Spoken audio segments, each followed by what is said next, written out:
Hey folks, Bubba Rutherford, Rutherford Land and Cattle.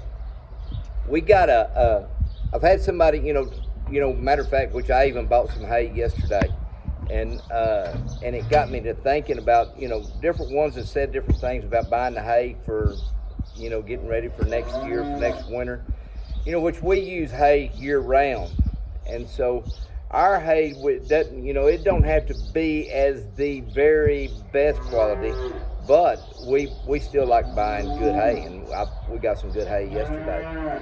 The one thing I want to bring to you guys that are not used to buying a lot of hay, listen, there's cotton picking hay jockeys out there everywhere. There's more hay jockeys than it is cow traders. But one thing you need to understand is this right here. When you're looking at hay, there's a lot of rain that's been out here. There's going to be a lot of hay made. Of course, the hay's getting a lot coarser and fertilized extremely high. And guys, if they fertilize the hay, $60 is not a bad price. $55 to $65 is not. It depends on how big the bales are. They're not making a lot of money there. But at the same time, if that hay's been wet for a long time, be careful buying your hay. If you're not used to buying hay, make sure you go look at the hay. I don't look at the hay, the guys that I buy my hay off of, for the simple fact that we got a pretty good relationship, and so I can trust them and go from there.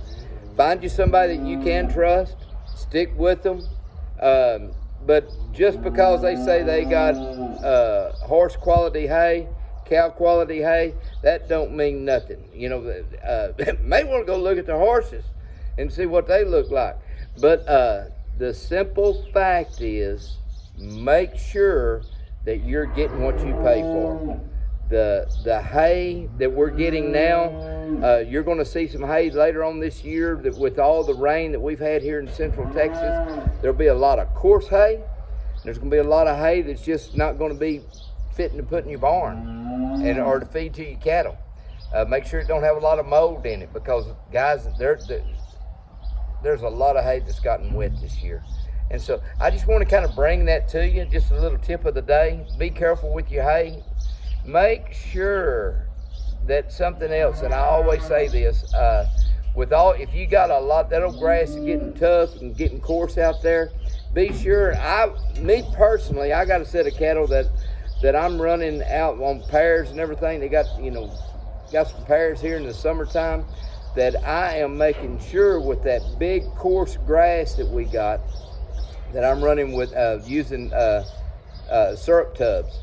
I use a 30% tub that's got the IGR, which is a fly repellent on it. If you're into make sure you don't want to kill your earthworms. Don't get that with IGR in it, because it will affect your earthworms. So make sure of that.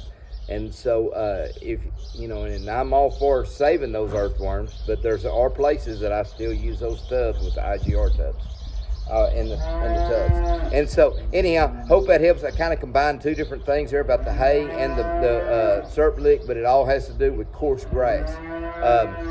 Also, just something else to mention to you. If your grass is getting real big and you've got real tall Bahia grass in your pasture, and it's hard for those cattle to eat, if you will go ahead and mow it down, get it back down there in the tender part, the cattle do a lot better on it. And you say, well, I'm going to waste all that stem. Well, that stem, that's just that. It's got a lot of stem in it. It does two things. Number one, it'll turn to fertilize, and yet you're going to spread the seeds and everything. But I'm kind of like this right here. Now I'm different. For the simple fact is, I don't mind Bahia grass. I don't like it in my hay meadows. No, I sure don't. I don't like it there at all, and I try to keep it out. But that natural grass just coming up. I mean, my gracious, I got grass, Bahia grass coming up this year, where I just cleared some timber last year. I ain't sold nothing. Cows just crapped in there, and Bahia grass is coming up. So don't go against God's nature, what He's got there. My personal opinion. But let that stuff come up. But if that grass is getting extremely coarse and big on Bahia grass, you can cut your Bahia grass down it'll be real tender down there and your cattle will do a lot better. Hope that helps you a little bit. There's 3 different deals. Hay, your hay, using syrup tubs on your coarse grass, and then cutting your coarse grass down if you got too much of it. And so anyhow, or baler.